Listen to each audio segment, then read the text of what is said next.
Hey, welcome to Color Up. I'm here at the Grand Sierra Resort and Casino. I'm in the poker room here with Josh, the poker manager, and I'm looking for some help. I want to play my first ever poker tournament. I understand it's a little different from cash, but you're going to help me out today, hopefully? Yeah, absolutely. We'll go over some basics of how to play a tournament, how they run, and hopefully we'll have some fun. All right, let's get right into it.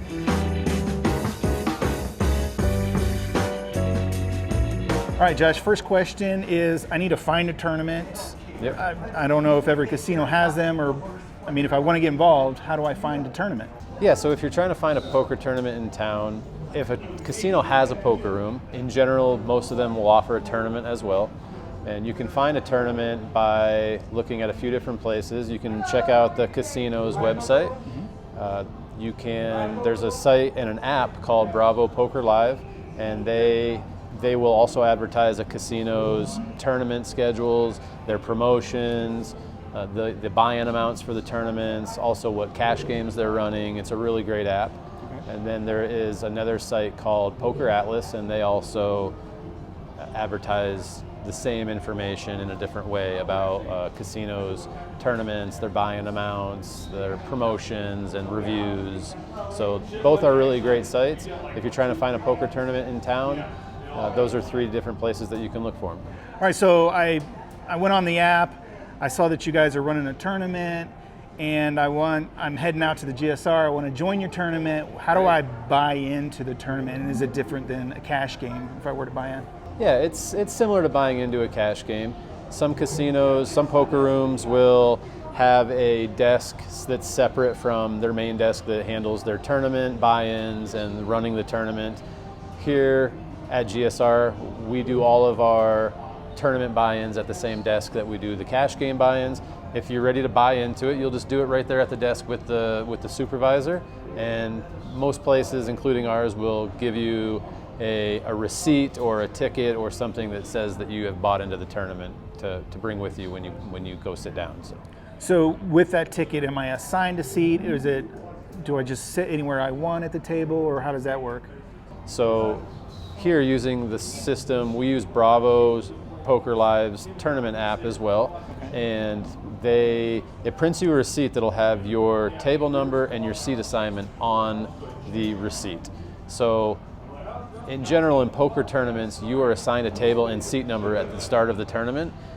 In cash games, usually you can sit wherever you want at a table as long as the seat's open. In a tournament, you're assigned to a specific seat, and it helps keep the tournament organized and allows the supervisor to kind of move people around during the tournament. That makes sense. So Josh, I noticed that your tournament, or maybe all of them actually, they say they're guaranteed tournament. What does that mean? Yeah, so here we have tournaments every day, and they all have guaranteed prize pools. So we're saying that if there's a 500 guaranteed tournament, that we're guaranteeing that the entire prize pool is going to be at least $500. If there aren't enough buy-ins from guests to cover that $500. So like if there's just 6 players, like 50, I think your tournament's $50 during the midweek. Correct. So that's only $300. Correct. So if there was only $300 worth of buy-ins, it would create what's called an overlay, and we would, as the house, would contribute an additional $200 to the prize pool to bring it up to the guarantee of $500. And for players, that's a good thing. That's what I'm thinking. I'm like, okay, that actually. Yeah, if you play in tournaments that have an overlay, that's a good thing. That means that there aren't enough players in the tournament to make the prize pool to bring it to its guarantee, and the house is making up the difference, which means that since there's less players in the tournament, you have a better chance to win, and you also have a chance to win more money. So overlays for players are always a good thing. I'm guessing they don't happen all the time because obviously guaranteed money brings in. So probably more than not, you're going to have, let's see, more than 10. So if you had 20 players at $50, $1,000, are we just stuck to that $500 prize pool, or? No, so if the buy-in amounts went above 500, all of that money would be included in the prize pool. And okay. So, if there was $1,000 worth of buy-in money and the guarantee was $500, the prize pool would still be $1,000 minus the fees. Okay, so the minimum, basic guaranteed means the minimum the prize pool. Okay, Correct. that Yep. makes sense. That's good. All right, so let's head to the table. I have my ticket I bought in for, well, let's just use your $500 guaranteed tournament as an example. Okay. That buy-in's $50. Correct. Okay, so I paid them my $50. They had an offer. It said dealer add-on or dealer additional, or Yeah. what was that? So that would be a dealer appreciation add-on. It's very common in poker tournaments nowadays. We incentivize players to do it by giving bonus chips to them to start the Okay. tournament. Okay. And it's a small additional fee that goes directly towards the dealer's gratuity in the tournament, because unlike a cash game where a dealer might be getting tipped while they're dealing it, in a poker tournament they're generally not tipped, during the tournament. So we do this we give you an additional an option, right? It's optional. We give you an option to buy additional chips for a small fee that will go directly towards dealer gratuity. Well, I guess that makes sense because these chips, they're chips, they're not checks, which means they don't have any value. Right. So it wouldn't be useless to tip a dealer. Okay. Yeah, the dealer wouldn't be able to spend that at the grocery store. No. Okay. So I guess that's the one big difference between cash and tournament. You guys just use Right. non-cash value chips. Is that what they're Correct. called? In our daily tournament, you start for your $50 buy-in, you get 5,000 chips. Okay. Okay, you've got a 100 chip, you've got a 500 chip, and 1,000. So your total with this stack here is a total of 5,000 chips.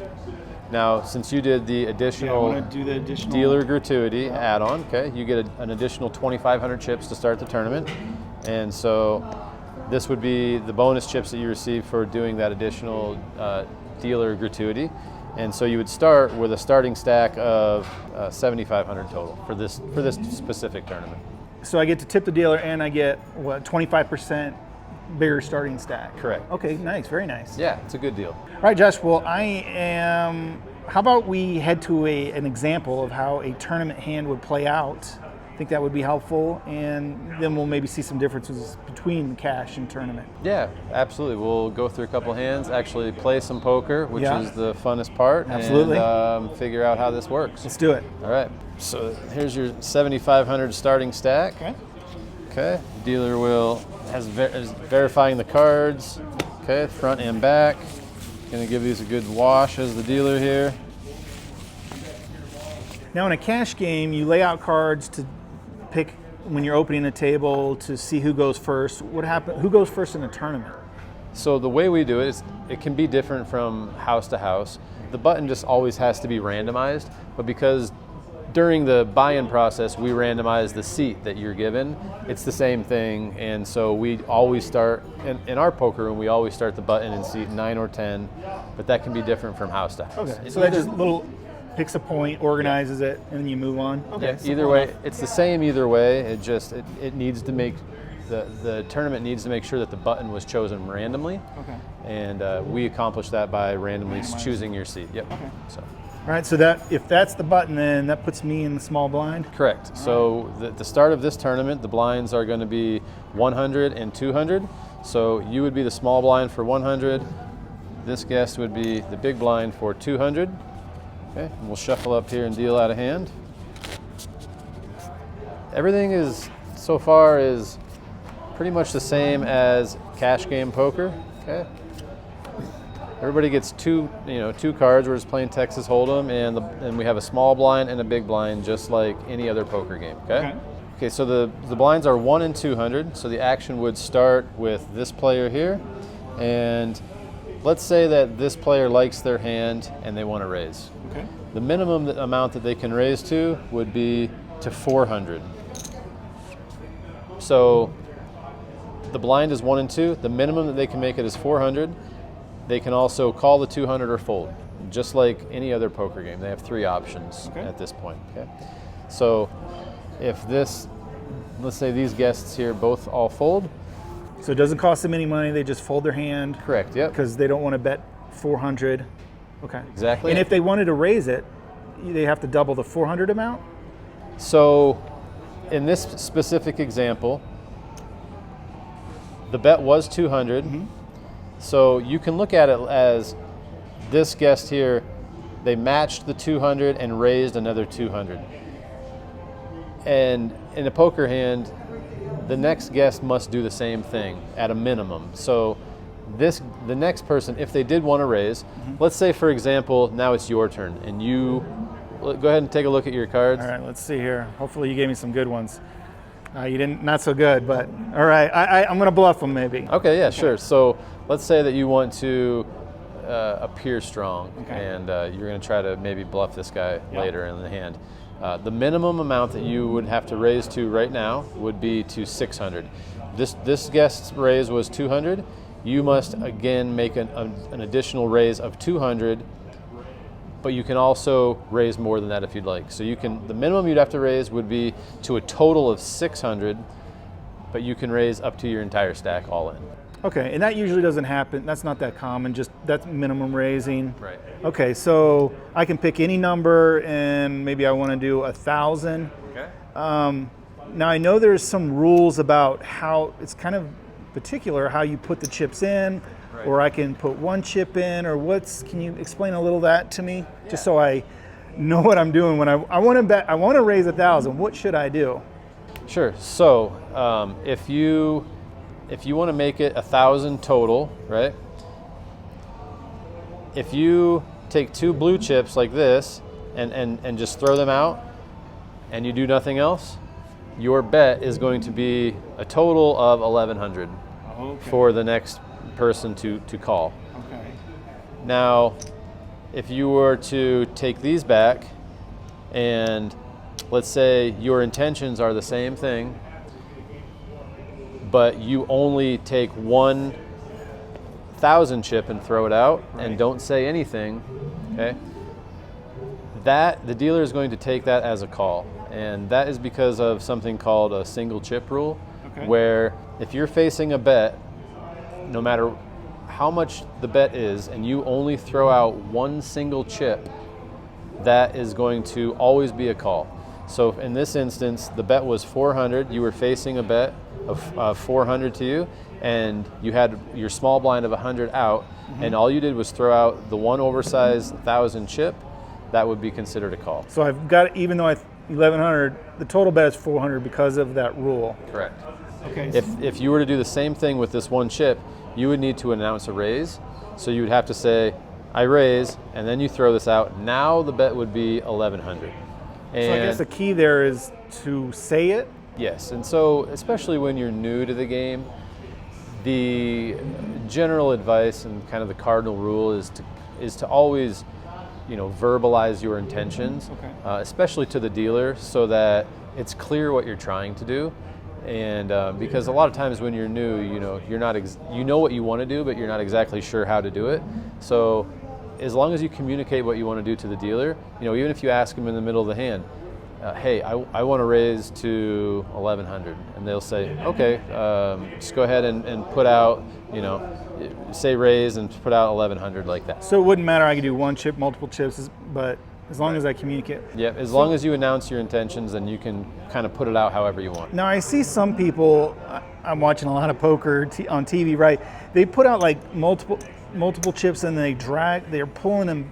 They're like making change and stuff. Are you allowed to do that, or should you do that, or just leave it to the dealer, or what do you? So in general, again, if you verbalize what you're trying to do and you put chips out, when all else fails, just let the dealer make all the change, right? Okay. If you're just collecting your own chips out of the pot, like let's use this for example, right? Let's say you have 100 in and you're facing a bet of 400. You want to raise to a total of 1,000. Right. Okay. It's totally okay to take your 1,000 out like this and just collect your 100 chip like that. That's totally okay.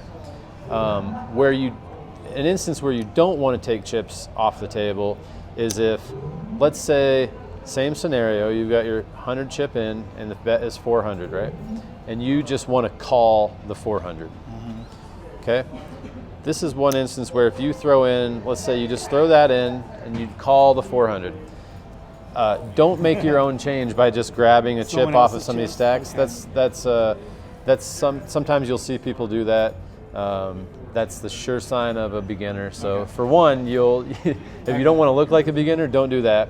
Also, Don't touch anyone else's. It's Yeah. okay for my own stack, Yep. but not anyone else's. Exactly. Okay. And also, it can cause confusion, right? Because as soon as you grab this chip from this person's stack before all the action is complete, now all of a sudden it's like, oh, well, missing. did you forget to put in the rest of your blind? And Okay, so you one know, chip so- rule. I'm going to throw it out. I know I'm due some change, but the dealer will take Yep. care of The me. dealer will take care of the change after the action is complete. Yep. Okay, so I wanted to raise to 1,000, Okay. and I guess I brought my small blind back. 'cause Okay. Perfect. all right, what happens from here? Okay, so you scared this person. We'll say that they're folding, okay? And this person is going to call that obvious bluff. He doesn't. I got a poker face. Come on, he's not. So they called your bet, and it's just the two of you heads up now. So, okay, and just like a regular cash game now, we're gonna see a flop, and then there will be another round of betting. Ooh, some diamonds. All right. Okay, so just like any poker game, you are first. You have the option to either check or bet. So since right now at this stage of the tournament, the blinds are 100 and 200, and so your minimum bet must be 200, and you can bet anything you want above that up into your entire stack all in. Okay, and like I said before, my hand's not great, but I will check. Okay. Is that, yeah, okay. Okay, and this guest here is going to check as well. So there will be now the turn card, and again, another round of betting with the same rules, right? So the big blind in this instance is 200. So that's the minimum. Yep, correct. Okay. You have to bet at least So I 200. actually think I'm starting to like my hand a little better, so I want to bet some more. So I'm going to bet all these. I didn't even count them, but and again, it's not a big deal. I just throw them out. Like maybe do I count them in first and then tell the dealer, or Yeah, so toss 'em out? we can use this as an example where you've only got two denomination chips here, right? You've got 1,000 chips and you've got 100 chips. right? Now let's say that you want to make a bet of 800. Okay. So you don't have 800 in change or in black chips here. So you would have to use one of your 1,000 chips and verbalize your intentions.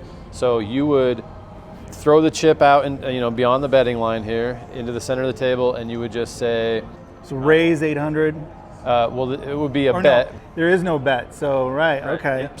So this would be a bet, not a raise. So you just say, you could say anything. You say Make it 800, make it 800. Okay. Yep, anything. 800. All right. Perfect. Okay. So now even though you've got 1,000 chip out here, this bet is 800. Sometimes the dealer will, if they have the change available, may do something like this, where they make change out of the pot. They put that 1,000 in there. They put your 800 out and give you 200 change right away. They may do something like that so that it's clear to the next guest, that you made an 800 bet. If not, if there wasn't enough change in here, they would just leave your 1,000 chip out and they would inform the guest the bet is 800 to use. So Maybe I don't know if the audience wants to see. Should this guy call it, or Yeah, sure. he's going to call it anyway. I'm going to make him call it. From home, so. All right. Well, yeah. I'm making him call it because it's my video, so I don't know what he's got, but we'll see. All right, so call 800. Now the dealer would take 200 change from the pot, give it to you here, and also give this guest their 200 and change, and pull in the bets into the Again, center. I'm not making the change myself. Just okay. Yep. Leave it to the dealer. Yep, All let right. the dealer do all the change. Okay. And then we will bring the river card, and there will be a final round of betting. Okay. So now again, it's your turn first, and same rules apply.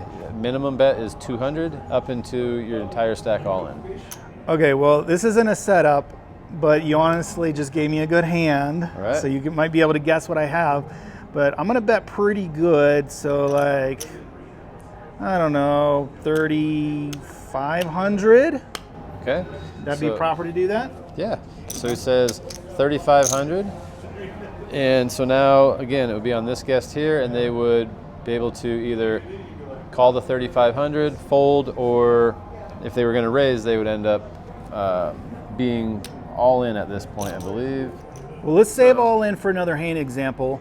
I'm going to do another hand example, but this one maybe let's just call. I think I want him to call because I got a good hand, so we'll see what happens. But Okay. is that, yeah, let's just make him call. Okay, so this guest has called your 3,500. So in this instance, you bet, and this guest has called your bet, so you will be required to show your I'm hand the one who first. needs to show. Okay, so, and I happily have a straight. It's a low straight, but a straight. All right, yeah, so you have a wheel. Ace, 2, 3, 4, 5. Okay. Yeah. Okay, and let's see what this guest has here. Flush. They don't have anything. They probably wouldn't have. They probably wouldn't have called there, that bet? Okay. But We didn't know. If somebody did, then Yeah. you'll take the win. And, Yeah, heck yeah, I and will. stack their chips, right? So you get that 3,500 goes in the pot, and the dealer is going to push the pot to you, and now you get to do the best part of poker, which is Nice, stacking chips. all these, organizing. Now that brings up a little question for me. Is it important to have them organized a particular way? I mean, most people, it seems like they stack them in nice denominations, but can you actually have them mixed up, or is there a rule against that? You know, if I kind of mix them all up, does it matter? Can I have one stack, or? So in poker tournaments, in all form of poker, but mostly in tournaments, you need to have your chips clearly visible to all the players, and especially the dealer needs to be able to see your stack clearly and know roughly how many chips you have. This is visible, so that's but kind of it's called, confusing. yeah, exactly. That's called a barber pole, which is like, you just have your chips kind of all over the place. Especially in a tournament, you want to keep them organized, and your big chips need to be visible at all times. So if you're going to organize them like this, you just want to make sure that your 1,000 chips are in the front and your small chips are in the back. That way, all the players and the dealers can see how many chips I don't want to kind of hide them, like if these were bigger stacks. Yeah. Okay. You don't want to do that. So big ones out front. Right. All right, well, let's try another hand example. What do you say? Sure. Yeah. Okay. So you won that hand.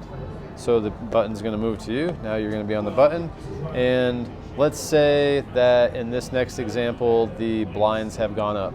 So let's say now the blinds are going to be 200 and 400. Now, when do the blinds go up? How do you know that they?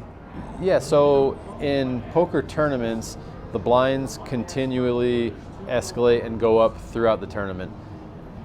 In our tournaments here, they go up every 20 minutes. Every tournament is different. Some tournaments, they'll go up every 10 minutes if it's more of a turbo tournament. The overall goal of a tournament is to be the last man standing. And so this, by raising the blinds, it forces the action, it forces people to play, and therefore people will end up being eliminated and being all in, and it forces the tournament along. And Because at a cash game, if I play 1-2, I mean, I could literally fold all day because it's only 1-2. But here, because every 20 minutes they keep going up and up and up. yeah, and so at some point you have to go all in, Okay. Unless you're lucky enough to be the winner, and you may not have had to go all in. But in a tournament, at some point you are going to have to go all in. So so on the next hand here, where the blinds are 200 and 400. Again, like I said, even though this person has 1,000 chip out here, the dealer would inform these players that the bet is 400. Okay, so let's say that these players all fold, Okay. and now play. the action is on you. I think I want to raise to, let's go, well, I think I have 2,500. Okay. Okay, so the bet's 2,500, and let's say this guest here calls.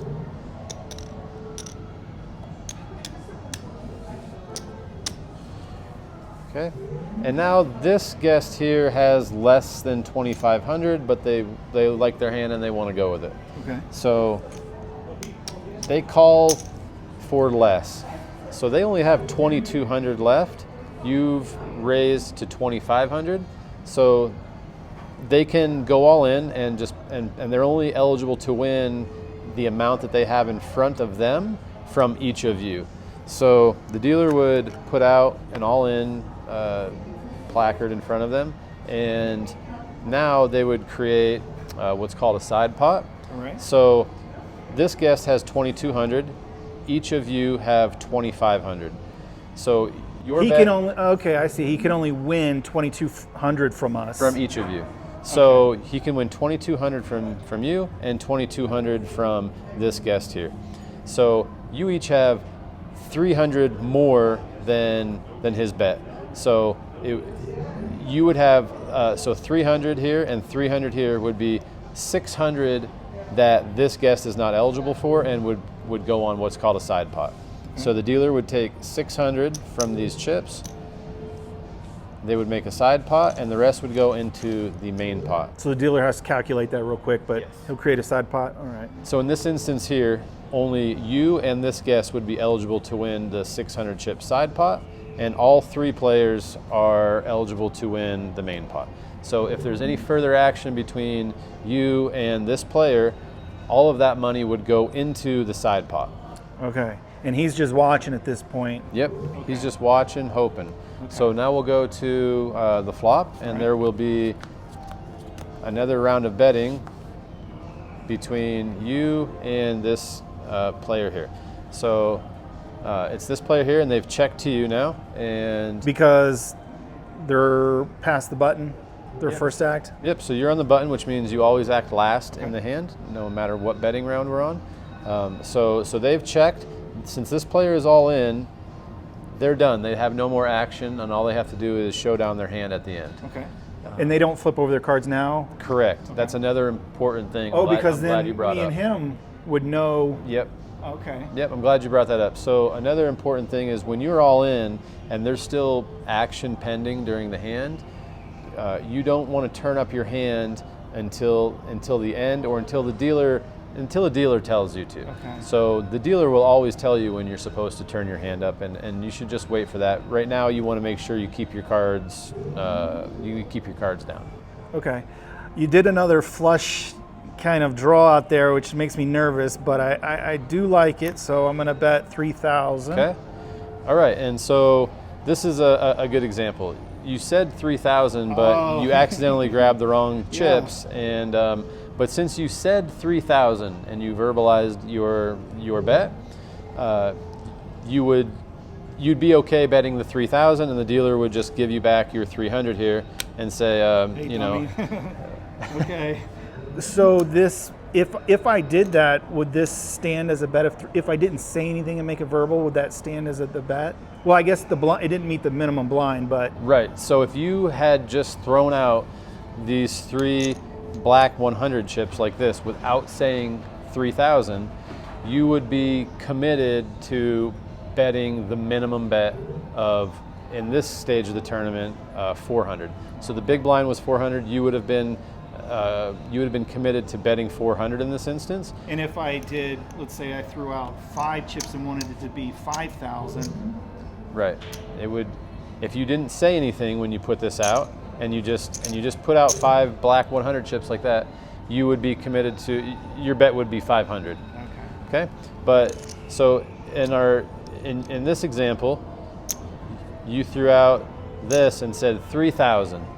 So the dealer would, just say, "Sorry, sir, you put the wrong color chips out. Go ahead and put out 3,000." And that's a good example of where it benefited you to verbalize your intention. And now everyone knows I'm a beginner probably again, but mistakes happen, I guess. Yeah, exactly. Even seasoned pros make Okay, the that makes me feel a little mistakes better. sometimes. Yeah. So, all right. So now it's the actions on this guest here, and let's just say that they call your 3,000. Okay. So now these 2 bets here, the 3,000 will go into the side pot. Again, only you and this guest that's still left in the hand would be eligible to win the side pot. This guest here that was all in before the flop is still only eligible to win just the main pot. Okay, so we can increase as much. Okay, got it. So you can continue on to the turn card here. Okay, and there's another round of betting. So let's just say, Well, let's show them this camera their cards. Let's see what they got. Okay. We're not going to know, so we don't know if what he should do. But Okay, so sorry if it's not realistic. whether it's right or wrong, Right. whether they're value betting or bluffing you, they're going to go all in. All right. Okay, so again, the dealer would say all in, and so Okay. the bet is 1,800 to you. And I've got more than 1,800. Okay. But I'm going to call it with I can do one chip call. Yeah, so in order to make the pot right, if you were to just throw out any one chip, you would be committed to calling. If you say call, obviously you're committed to calling. So in this example, let's just go ahead and Count out the chips. throw out 1,800 for simplicity. 1,800. Okay, and again, all this money is going to go into the side pot. Okay, so the dealer would pull that in. And then now at this stage of the hand, the dealer would tell everybody to turn their cards up because there's no more action. This guest is all in, this guest is all in, and so there's not going to be any betting on the river. So at this point, the dealer would tell everybody to turn their hands up. That's one thing in tournaments is that in situations like this where a guest or multiple people are all in, you're required to turn your hand up at this stage of the tournament. In a cash game, not necessarily. You don't necessarily have to show, but in a tournament, you're required to show. So. Okay. So let's flip them. All right. Everybody's going to turn them up. All right. Okay. Oh. Okay. All right. So, Jeremy, right now, you have the best hand. Okay. And you're dodging some bullets. All right. So it looks like this guest here has a pair of sixes, and they may have been trying to bluff you on the turn to try to get you to fold, but you did not fall for that. So and then this guest here has also a pair of jacks, but with a worse kicker. So right now you have the best hand. But as you know, sometimes in poker So that can. I don't want a 10 to show up. Right. So. Or a queen. A queen would be right. Correct. Yep. So Okay. so in this instance, you are dodging a Or 6 too. 6, Mhm. a queen, and a 10. Oh boy. All right. So let's see what comes on the river. All right. And so in this instance here, right, the dealer would start by awarding the side pot. So the side pot is your hand versus this guest's hand, and you have a pair of Okay. you have a pair of jacks, and they just have a pair of sixes. So you would win the side pot. The dealer would muck this player's hand, and they would award you the side pot here. Okay. So I just thought of something. I'm gonna win it all because I beat this guy. But what if he had like the ace jack and beats me? Right. So I still win this. Right. So let's say that this guest had ace jack and they had a better kicker than you, and they won this pot. You would still win the side pot because you were only playing against the one guest.